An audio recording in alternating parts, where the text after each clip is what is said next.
दुनिया की तमाम छोटी और बड़ी खबरों के लिए हमारे चैनल को सब्सक्राइब करना न भूलें और बेल का बटन जरूर दबाएं। हजारों किसान दिल्ली की सरहद पर डटे हुए हैं और दिल्ली की जो चिल्ला बॉर्डर है वहां पर हजारों किसान डटे हुए हैं। इसके अलावा आजादपुर मंडी की तरफ और कई जगहों पर, गाजीपुर की तरफ और कई जगहों पर जो है वो किसानों ने कूच कर लिया है। सरकार हिली हुई है, सरकार परेशान है अब कि आखिरकार इतना सब बिल्कुल दिल्ली तक पानी कैसे पहुंच गया। हालांकि सरकार को पहले सुन लेना चाहिए थी किसानों की बात, लेकिन हमारे जो प्रधानमंत्री जी हैं वो लेजर शो देखने में और वहां पर थिरकने में काफी व्यस्त थे वाराणसी में, और किसान जो है वो दिल्ली की सरहदों पर कड़कड़ाती ठंड में सड़कों पर उतरे हुए थे। उसके बाद कृषि मंत्री ने बात की, किसानों से बात नहीं जम पाई। उसके बाद अब जो है वो अमित शाह से बात चल रही है, मोदी सरकार के कई मंत्रियों की, और किसानों ने साफ कर दिया है कि अगर उनकी मांगों को नहीं माना गया तो 26 जनवरी के दिन ये तमाम किसान जो है वो राजपथ पर परेड करेंगे। आप सोचिए, आखिरकार अन्नदाता को, जो देश का अन्नदाता है, उसको मोदी सरकार ने सड़क पर लाकर खड़ा कर दिया है। और दूसरी तरफ नरेंद्र मोदी कहते हैं कि किसानों को जो है वो बरगलाया जा रहा है। मोदी जी, क्या आप देश के किसानों को इतना बुद्धू समझते हैं कि वो किसी के बरगलाने में आ जाएंगे? वहीं दूसरी तरफ सबसे पहले किसानों के मुद्दे को लेकर शुरुआत हुई थी एनडीए के टूटने की अकाली दल से। सबसे पहले अकाली दल जो है वो एनडीए से अलग हो गई थी किसानों के इस मुद्दे को लेकर, और उसके बाद एक एक कर जो सहयोगी हैं वो अब आंख दिखाने लगे हैं। बताया ही जा रहा है कि हरियाणा में भी जो है खट्टर सरकार है बीजेपी की, उस पर अब खतरे के बादल मंडराने लगे हैं, क्योंकि निर्दलीय विधायक इस्तीफा दे चुके हैं। पहले भी एक निर्दलीय विधायक ने इस्तीफा दिया था खट्टर सरकार पर भ्रष्टाचार का आरोप लगाते हुए। अब जो है वो निर्दलीय विधायक सोमवीर सांगवान हैं, उन्होंने जो है वो किसानों का समर्थन करते हुए खट्टर सरकार से समर्थन वापस लेने का ऐलान कर दिया है। खट्टर सरकार में शामिल होने के लिए उन्हें जो है वो एक किसी विभाग का चेयरमैन बनाया गया था। उन्होंने इस्तीफा दे दिया और कहा कि मैं किसानों के साथ हूं। इसके अलावा जो जेजेपी है, जन नायक जनता पार्टी है, जिसके 10 विधायक है, जिसके समर्थन से खट्टर जो है वह हरियाणा में मुख्यमंत्री बने हुए हैं, उसके अध्यक्ष जो हैं अजय चौटाला ने भी जो है वो आंखें तरेरना शुरू कर दिया है, क्योंकि जो जेजेपी है ये अपने आप को किसानों की पार्टी कहती है। इसके जो कोर वोटर हैं वो किसान हैं, और ऐसे में अब जो है वो अजय चौटाला ने भी साफ कहा है कि एमएसपी पर लिखित में आश्वासन देने में सरकार को क्या परेशानी है। सरकार को होना चाहिए कि वो एमएसपी को लेकर किसानों को लिखित में आश्वासन दे दे। यानी कि सरकार, मोदी सरकार जो है वो अब हर तरफ से घिरती हुई नजर आ रही है। हरियाणा की सरकार संकट में नजर आ रही है। मोदी जी, आप कहते हैं कि कांग्रेस पार्टी वर्गलाने में लगी है, विपक्षी पार्टियां वर्गलाने में लगी है। क्या ये तमाम किसान जो हजारों की तादाद में जो दिल्ली की तरफ कूच कर रहे हैं, दिल्ली बॉर्डर पर पहुंच चुके हैं, क्या ये तमाम किसान कांग्रेसी है? ये कहना चाहते हैं आप? क्या अकाली दल कांग्रेसी है? क्यों उसने आपसे समर्थन वापस ले लिया? क्या जेजेपी के लोग जो हैं हरियाणा में, क्या वो कांग्रेसी हैं? वो क्यों ये बात कर रहे हैं कि सरकार को लिखित में दे देना चाहिए एमएसपी को लेकर? तो आप सोचिए, आप वर्गला रहे हैं किसानों को, आप झूठ बोल रहे हैं। आपने कहा कि जो आपकी मंशा है वो गंगा जल की तरह बिल्कुल पाक साफ है। तो अगर आपकी मंशा इतनी साफ है तो किसानों की मांगों को आप मान क्यों नहीं रहे हैं? जो अन्नदाता, जो आज तक देश को खिलाता आया है, अन्न देता आया है, वो अन्नदाता सड़क पर उतरा हुआ है, और आपके कानों तक जूं तक नहीं रहेंगी।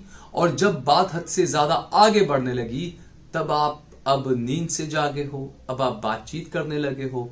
लेकिन सवाल उठना तो लाजमी है, क्योंकि आपकी जो मंशा है, आपकी तरफ से जो जो कानून लाए गए हैं, जो जो बिल लाए गए हैं, वो यकीनन आपको और आपकी सरकार को सवालों के घेरे में लाकर खड़ा जरूर करती है।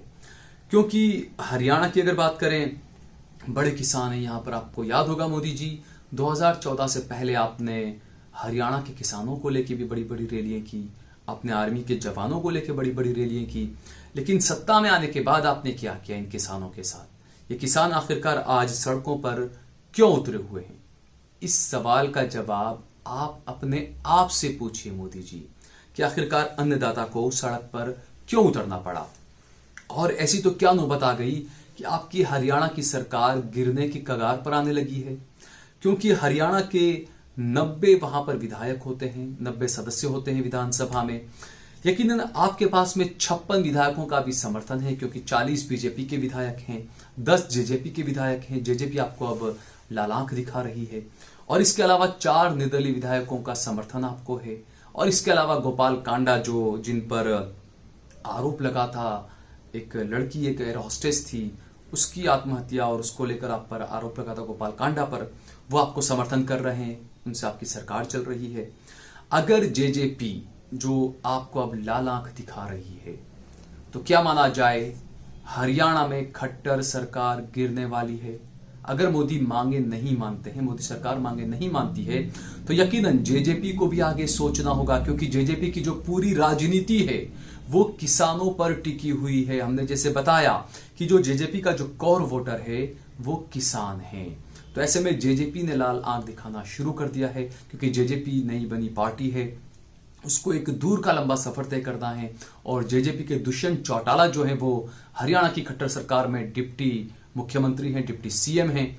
तो ये अब जो है वो ऐसा लगता है कि प्रधानमंत्री नरेंद्र मोदी का दौर और उनकी जो लोकप्रियता थी वो जो है अब ग्राफ उसका जो है वो बहुत ही तेजी के साथ नीचे गिर रहा है। क्योंकि आपने देखा होगा कि मन की बात में जब प्रधानमंत्री नरेंद्र मोदी अब बात करते हैं तो लाइक से ज्यादा उसमें डिसलाइक मिलते हैं। 4000 लाइक मिलते हैं तो 40,000 डिसलाइक मिलते हैं। तो ये चीजें हैं, इसके बारे में सोचना चाहिए प्रधानमंत्री जी आपको कि आखिरकार किसानों के साथ में ऐसा क्यों हो रहा है। क्योंकि हरियाणा की बात हमने की, पंजाब की बात हमने की, इसके अलावा कुछ खबरें इस तरह की भी आ रही है कि उत्तर प्रदेश के कई किसान दिल्ली आना चाहते हैं, लेकिन उत्तर प्रदेश सरकार ने उत्तर प्रदेश की सरहद के अंदर ही, बॉर्डर पर ही उन किसानों को रोक लिया है। हरियाणा सरकार ने भी कुछ ऐसा ही किया है। हरियाणा से कई किसान दिल्ली आने के लिए निकले, लेकिन हरियाणा सरकार ने हरियाणा की बॉर्डर पर ही किसानों को रोक दिया है। गुजरात, जो कि मोदी का गुजरात कहा जाता है, हालांकि ये गांधी का गुजरात था, लेकिन 2014 के बाद से मोदी का गुजरात इसे कहते हैं। गुजरात में भी जो है वो गुजरात के किसान भी जो है वो अब समर्थन कर रहे हैं दिल्ली के किसानों का। तो ऐसे में यकीनन आने वाले टाइम में प्रधानमंत्री नरेंद्र मोदी के लिए और भाजपा सरकार के लिए काफी मुश्किल वक्त हो सकता है। अब देखना यह होगा कि प्रधानमंत्री नरेंद्र मोदी का अगला कदम क्या होता है। मोदी जी जो है वो देश को भरमाने की कोशिश कर रहे हैं। मोदी जी ने कहा कि ये जो किसान है इन्हें वर्गलाया जा रहा है, कांग्रेस पार्टी साजिश रच रही है। लेकिन मोदी जी, जैसा हमने कहा कि अकाली दल आपसे नाराज, राजस्थान में आपके साथी हनुमान बेनीवाल वो आपसे नाराज हैं, हरियाणा में जेजेपी जो है वो आपको आंख दिखा रही है, कई निर्दलीय विधायक जो है अपना इस्तीफा दे चुके हैं, आपको सरकार से अलग हो चुके हैं वो।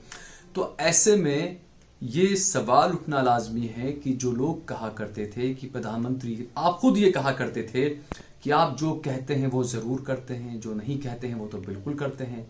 लेकिन मोदी जी, जनता ये देख रही है कि जो आप कहते हैं वो आप बिल्कुल भी नहीं करते। आपको दुनिया के सबसे झूठे प्रधानमंत्रियों में से एक भी कहा जाता है। हालांकि आपसे पहले आप ही के मित्र डोनाल्ड ट्रंप थे, जो अमेरिका के राष्ट्रपति थे, उन्हें सबसे झूठा राष्ट्रपति कहा गया, सबसे झूठा राष्ट्राध्यक्ष कहा गया, जो सबसे ज्यादा झूठ बोलते हैं। और उसके बाद नंबर आता है माननीय महापुरुष प्रधानमंत्री नरेंद्र मोदी का। आप सोचिए आखिरकार किस तरह की अपनी इमेज जो है, अपनी छवि जो है वो बना रखी है प्रधानमंत्री नरेंद्र मोदी ने। और इस वीडियो के साथ आखिर में हम आपको छोड़कर जाते हैं इस वीडियो के साथ। इस वीडियो को आप जरूर देखिए। मैं जनता जनार्दन को बताना चाहता हूं, गुरु बड़ा कि चेला बड़ा। जिस नरेंद्र को आप इतना प्यार करते हो, जिस नरेंद्र ने गुजरात में इतना विकास किया, ये आप बताते हो, लेकिन आपको मालूम होना चाहिए इस नरेंद्र को बनाने का काम आडवाणी जी ने किया है। उस नरेंद्र को गुजरात के विकास के लिए पर मार्गदर्शन किसने किया है? तो आडवाणी जी ने किया है। गुजरात के हमारे वो सांसद हैं। गुजरात की विकास यात्रा कैसे चले, हर पल हमें उंगली पकड़ के चलाया है। जिस व्यक्ति ने नरेंद्र को इतना चलाया है, वो व्यक्ति देश को कितना बढ़िया चला सकते हैं, इसके लिए कोई सबूत की जरूरत नहीं है। सबसे बड़ा सबूत मैं हूं उनके लिए। अब मैं आपसे साफ साफ पूछ लेता हूं, लोग ये जानना चाहते हैं कि क्या नरेंद्र मोदी भारतीय जनता पार्टी की तरफ से प्रधानमंत्री पद के उम्मीदवार बनेंगे? मैं आपको साफ साफ पूछना चाहता हूं, अब तक आपने साफ साफ पूछा क्यों नहीं? और मैं आपको भी साफ साफ जानकारी देना चाहता हूं, भारतीय जनता पार्टी के प्रधानमंत्री के उम्मीदवार श्रीमान लाल कृष्ण आडवाणी जी हैं और हम सब पूरी ताकत से आडवाणी जी को प्रधानमंत्री बनाने के लिए खपे हुए हैं। ये तो आप इस चुनाव की बात कर रहे हैं, मैं इसके बाद होने वाले चुनाव की बात कर रहा हूं। आडवाणी जी प्रधानमंत्री बनेंगे, बढ़िया सरकार चलेगी और देश दोबारा उनको भी पसंद करेगा। आप देख रहे हैं देश लाइव, देश की आवाज